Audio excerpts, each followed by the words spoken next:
एका नव्या आणि अत्यंत धक्कादायक संशोधनानुसार 90% अधिक मुले अपयशाला अजिबात घाबरत नाहीत. ती घाबरतात त्या अपयशानंतर मिळणाऱ्या पालकांच्या आणि आजूबाजूच्या लोकांच्या प्रतिक्रियेला. तुमच्या मुलाला परीक्षेत कमी मार्क्स मिळालेत किंवा तो खेळण्यात हारलाय आणि रागाच्या भरात म्हणतोय, मला आता पुन्हा कधीच खेळायला जायचं नाहीये. पालक म्हणून त्या क्षणी तुमची पहिली प्रतिक्रिया काय असते? का कमी मिळाले मार्क? की म्हणता, हरला तर हरला, पुढच्या वेळी बघू, असं म्हणून विषय सोडून देता? मित्रांनो, आपण सगळेजण यशाचा आनंद साजरा करायला अगदी लहानपणापासून शिकतो आणि मुलांनाही तेच शिकवतो. पण अपयश कसं पचवायचं आणि पडल्यानंतर पुन्हा नव्यानं कसं उभं राहायचं, ज्याला आपण बाउन्स बॅक करण्याची वृत्ती म्हणतो, ती कशी निर्माण करायची हे समजून घेणं ही आजच्या काळाची सर्वात मोठी गरज बनलीय. लहान वयात अपयश हाताळता न येणं हे मोठेपणी येणाऱ्या गंभीर संकटांना किंवा नैराश्याला थेट आमंत्रण देण्यासारखं आहे. फायद्याचं बोलाच्या स्मार्ट पॅरेंटिंग सिरीजमध्ये आज आपण पाहणार आहोत की मुलांमध्ये बाउन्स बॅक करण्याची वृत्ती कशी निर्माण करायची. हा अत्यंत महत्त्वाचा आणि पालकांसाठी अनिवार्य व्हिडिओ शेवटपर्यंत नक्की बघा. अपयश का महत्वाचं आहे? Growth mindset. पिढ्यानपिढ्या आपण यशालाच पूजत आलो आहोत, पण आता आपल्याला ग्रोथ माइंडसेट म्हणजेच प्रगतिशील दृष्टिकोन स्वीकारावा लागेल. ग्रोथ माइंडसेट आपल्याला सांगतो की अपयश ही कोणतीही शिक्षा नसून तो एक शिक्षक आहे. जेव्हा आपण अपयशी होतो तेव्हा त्याचा अर्थ माझ्यात काहीतरी कायमस्वरूपी खोट आहे असा नसतो, तर त्याचा सरळ अर्थ एवढाच असतो की ही विशिष्ट गोष्ट मला अजून शिकता आलेली नाही. अपयश माणसाची किंमत ठरवत नाही, तर ते त्याच्या शिकण्याच्या प्रक्रियेतला एक टप्पा दर्शवतं. जगातले सर्व मोठे यशस्वी लोक अपयशातूनच उभे राहिले आहेत. थॉमस एडिसनने 1000 वेळा अपयश स्वीकारलं आणि मग बल्ब शोधला.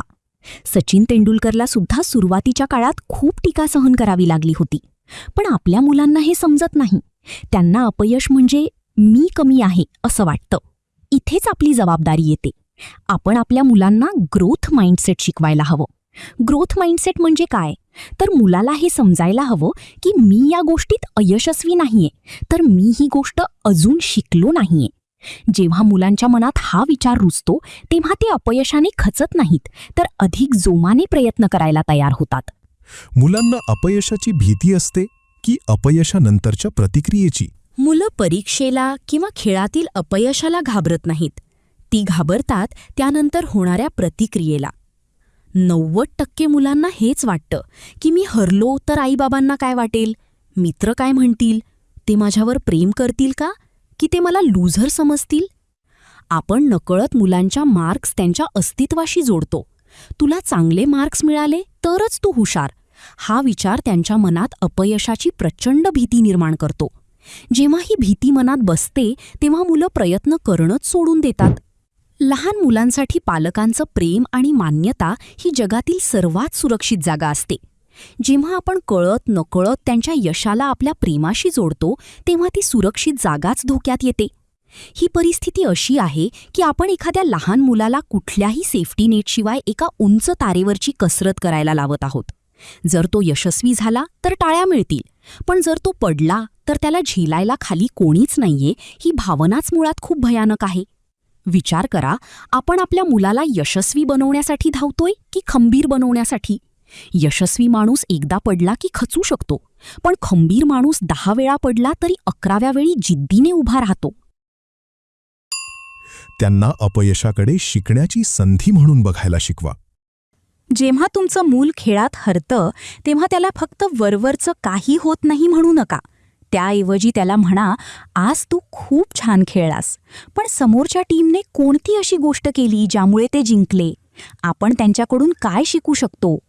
जेव्हा आपण अपयशाकडे शिकण्याची संधी म्हणून बघतो तेव्हा हार ही हार राहत नाही, ती एक डेटा बनते जो आपल्याला पुढच्या वेळी जिंकण्यासाठी मदत करतो. आता पाहूया अशा 5 प्रॅक्टिकल स्टेप्स ज्या तुम्ही आजपासूनच वापरू शकता. पहिली स्टेप म्हणजे मुलांच्या भावनांना जागा देणं. मूल जेव्हा हारतं तेव्हा रडू नकोस, त्यात काय एवढं, असं म्हणून त्यांच्या भावना दाबून टाकू नका. मानसशास्त्र सांगतं की जोपर्यंत मुलं त्यांच्या भावना व्यक्त करत नाहीत तोपर्यंत त्यांचा मेंदू तार्किक विचार करूच शकत नाही. भावनांचा स्वीकार करणं ही खंबीरपणाची पहिली पायरी आहे. त्यांना सांगा, मला समजतंय तुला किती वाईट वाटतंय आणि हे पूर्णपणे नॉर्मल आहे.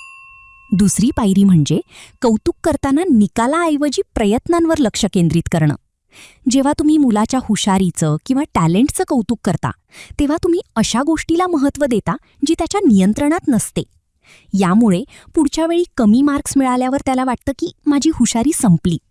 पण जेव्हा तुम्ही त्याच्या प्रयत्नांचं आणि मेहनतीचं कौतुक करता तेव्हा त्याला समजतं की अपयश आलं तरी मला फक्त अजून थोडी जास्त मेहनत करण्याची गरज आहे. तिसरी महत्त्वाची गोष्ट म्हणजे पालकांनी मुलांसमोर स्वतःला सुपर हिरोसारखं भासवणं बंद केलं पाहिजे. आपल्या आयुष्यात कधीच कोणते प्रॉब्लेम्स आले नव्हते असा खोटा आदर्श उभा करू नका.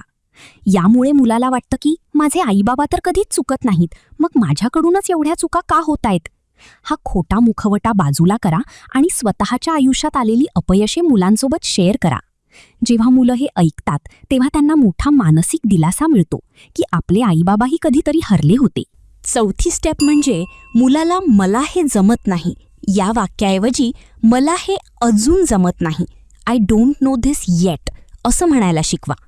जेव्हा मूल म्हणतं मला हे जमत नाही तेव्हा मेंदू तिथे प्रगतीचे सर्व दरवाजे बंद करतो. पण जर आपण तिथे एक शब्द जोडला, मला हे गणित अजून जमत नाहीये, तर पूर्ण वाक्याचा अर्थ बदलतो. हा एक शब्द भविष्यातील प्रगतीची आशा निर्माण करतो आणि मेंदूला फिक्स्ड माइंडसेटमधनं बाहेर काढून प्रॉब्लेम सॉल्व्हिंग मोडमध्ये ढकलतो. पाचवी स्टेप म्हणजे मुलांना सुरक्षित वातावरणात अपयशाची सवय लावणं. घरात जेव्हा आपण मुलांसोबत लुडो, सापशिडी किंवा चेस खेळतो तेव्हा मुलं रडायला नकोत म्हणून आपण मुद्दामहून हरतो. हा तात्पुरता आनंद त्यांच्या भविष्यासाठी हानिकारक ठरू शकतो.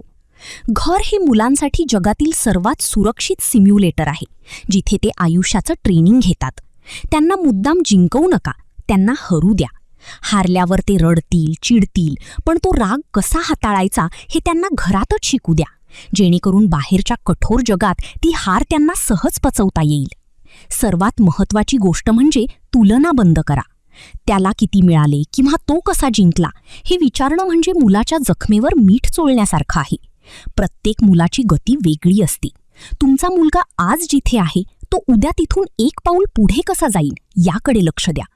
लक्षात ठेवा, जगातील सर्वात मोठे उद्योगपती, शास्त्रज्ञ किंवा खेळाडू हे त्यांच्या पहिल्या प्रयत्नात कधीच यशस्वी झाले नव्हते. पण ते खचले नाहीत, कारण त्यांच्या पाठीशी कोणीतरी असं होतं ज्याने त्यांच्यावर विश्वास ठेवला. तुम्ही तुमच्या मुलासाठी ती व्यक्ती बना. आज एक छोटी ॲक्टिव्हिटी करून बघा.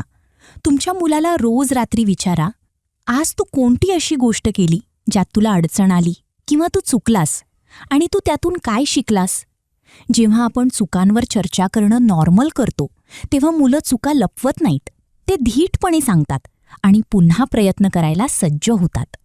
शेवटी अपयश पचवणे ही खरं तर आयुष्यातील सर्वात मोठी सुपरपॉवर आहे.